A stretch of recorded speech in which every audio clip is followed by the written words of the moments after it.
Assalamualaikum warahmatullahi wabarakatuh.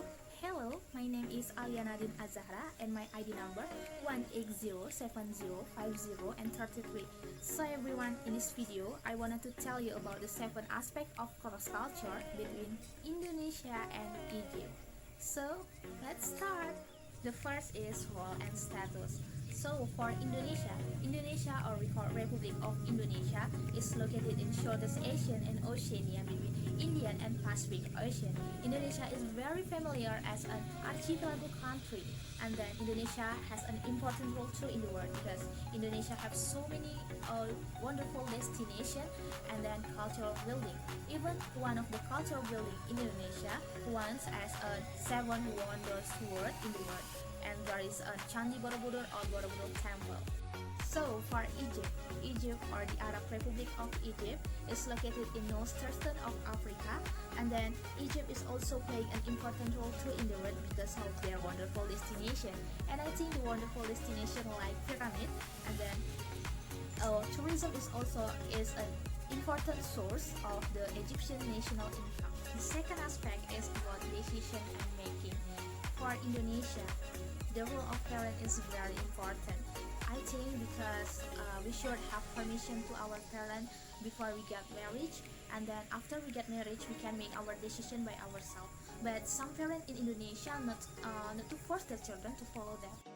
So besides that, in Egypt for the teenager they don't have freedom to make a decision, and then they think very carefully before making a decision and very responsible of their decision too. The third is about concept of time. I think every country in the world have a different concept of time. For example, like in Indonesia and in Egypt.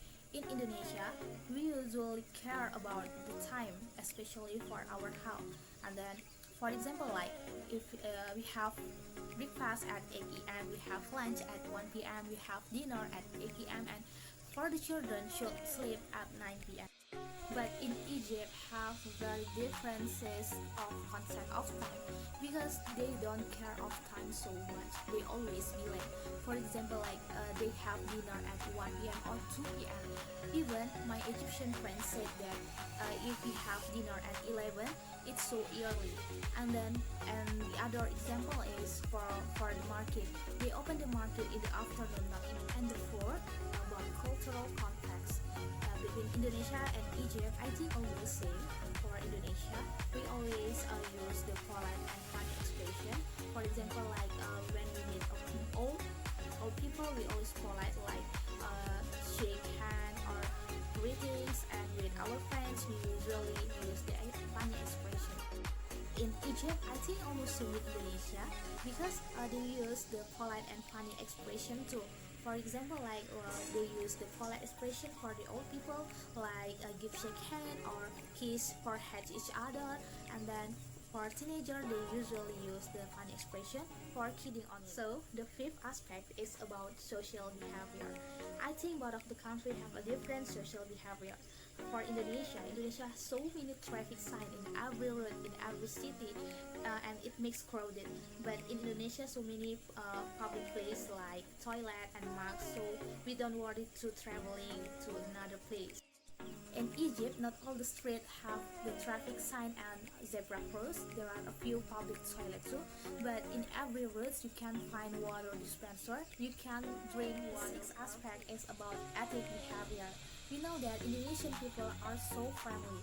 For example, like when they meet someone or even they don't know about the someone, they usually give smile and greeting. So after that, they can become friends. And Egyptian people are so helpful.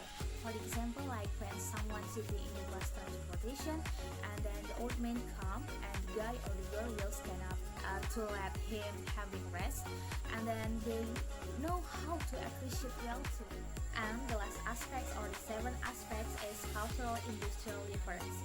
The Indonesian economy is the largest in South Asia and even the 16th in the world.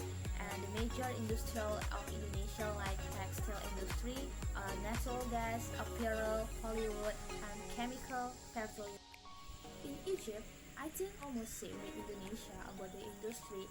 The industrial resonance at the 19th century of hand of Muhammad Ali, and the most important industry like textile industry, cement industry, home furniture, and copper industry. Thank you for watching.